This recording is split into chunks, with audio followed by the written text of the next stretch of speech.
လူတိုင်းရဲ့ဘဝမှာအလိုချင်ဆုံးအရာကဘာများဖြစ်မလဲလို့မေးကြည့်ရင်တော်တော်များများကစိတ်ချမ်းသာပျော်ရွှင်ခြင်းတယ်လို့ဖြေကြမယ်ထင်ပါတယ်။ကျမကိုယ်တိုင်ရဲ့အဖြေကလည်းအတူတူပါပဲ။လူဘဝတူတူကလေးအတွင်းမှာစိတ်ချမ်းချမ်းသာသာပျော်ပျော်ရွှင်ရွှင်ကလေးနဲ့ပဲနေ့ရက်တွေကိုရင်ဆိုင်ဖြတ်သန်းသွားကြပါတယ်။ပတ်စံတွေအများကြီးရဖို့ထက်စိတ်ချမ်းသာပျော်ရွှင်ခြင်းကပိုပြီးတန်ဖိုးရှိပါတယ်။အဲ့ဒီပျော်ရွှင်ခြင်းက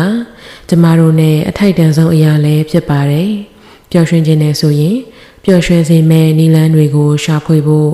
လိုက်နာကျင့်သုံးဖို့လည်းလိုပါတယ်။ဝေကုန်ကြီးကြမပေးရတဲ့ပျော်ရွှင်နည်းတွေအများကြီးပါပဲ။စိတ်ထားတတ်ဖို့ပဲလိုပါတယ်။ဥပမာပြောရရင်ကိုမိသားစုအတွင်းမှာပဲဖြစ်စေပြင်ပမှာကိုယ်နဲ့ထိတွေ့ဆက်ဆံရတဲ့လုပ်ဖော်ကိုင်ဘက်တွေနဲ့ပဲဖြစ်စေပြောဆိုဆက်ဆံတဲ့အခါဟန်ဆောင်မှုမပါပဲပဂရိစိတ်ရင်အမှန်စိတ်ကောင်းစေတနာကောင်းလေးထားကြည့်ပါသူတို့အပေါ်ကောင်းတဲ့မေတ္တာစိတ်ကလေးအခြေခံပြီးချိုတာတိမ်မွေ့စွာဆက်ဆံတဲ့အခါသူတို့စီကလည်းကောင်းမွန်ချိုတာတဲ့တုံ့ပြန်မှုကလေးတွေပြန်လာတတ်ပါတယ်ဒါဟာပျော်ရွှင်မှုလှိုင်းကလေးတွေဆက်သွယ်ပေးလိုက်တာပါပဲနောက်တစ်ခုကအကောင့်ဘက်ကနေလှည့်တွေးကြည့်ပါဘဝမှာရေဆိုင်ကြုံတွေ့လာရသမျှအဖြစ်အပျက်တိုင်းကိုအကောင့်လိုက်မြင်နေဖို့ဆိုတာလွယ်တော့မလွယ်ပါဘူးကိုယ်နဲ့စိတ်သဘောချင်းမတိုက်ဆိုင်တဲ့အခါကိုဖြစ်ချင်တာတွေဖြစ်မလာတဲ့အခါကိုမဖြစ်ချင်တာတွေဖြစ်လာတဲ့အခါဆုံးရှုံးမှုတွေနဲ့ရင်ဆိုင်ရတဲ့အခါသူတစ်ပါးကတိုက်ခိုက်စော်ကားလာတဲ့အခါအကောင့်မြင်စိတ်ဆိုတာဘလို့မှရှင်သန်ဖို့မဖြစ်နိုင်တဲ့အရာပါအဲ့ဒီအခါမျိုးမှာပျော်ရွှင်ဖို့ဆိုတာလည်းမဖြစ်နိုင်ပါဘူးအဲ့ဒီလိုအချိန်မျိုးမှာကိုယ့်ရဲ့စိတ်ကိုထားတတ်အောင်ကင်တွယ်ချုပ်ထိန်ဖို့အရေးကြီးပါတယ်အတက်နိုင်ဆုံးဥပ္ပခါစိတ်ကလေးမွေးမြူကြည့်ပါ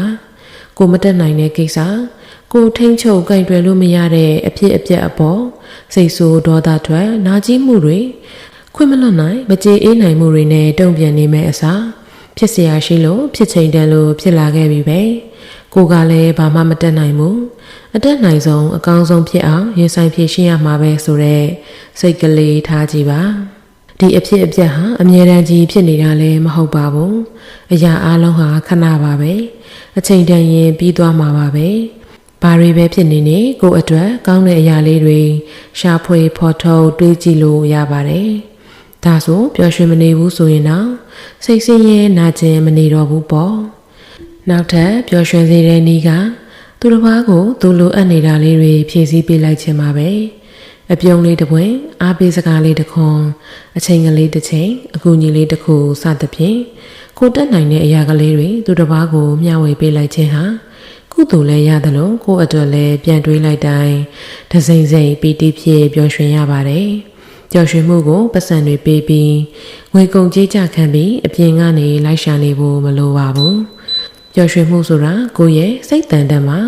ကိုယ့်ဘာသာတိဆောက်ယူရတဲ့အရာမျိုးပါဥပမာအားဖြင့်နေ့စဉ်ပုံမှန်တရားထိုင်ခြင်းကလည်းစိတ်နှလုံးကြည်လင်ငြိမ်းချမ်းမှုနဲ့အတူပျော်ရွှင်ခြင်းပီတိဒုက္ခကိုခံစား권ရနိုင်ပါတယ်ပျော်ရွှင်ခြင်းဟာသင်ရဲ့အထိုက်တန်ဆုံးအရာပါ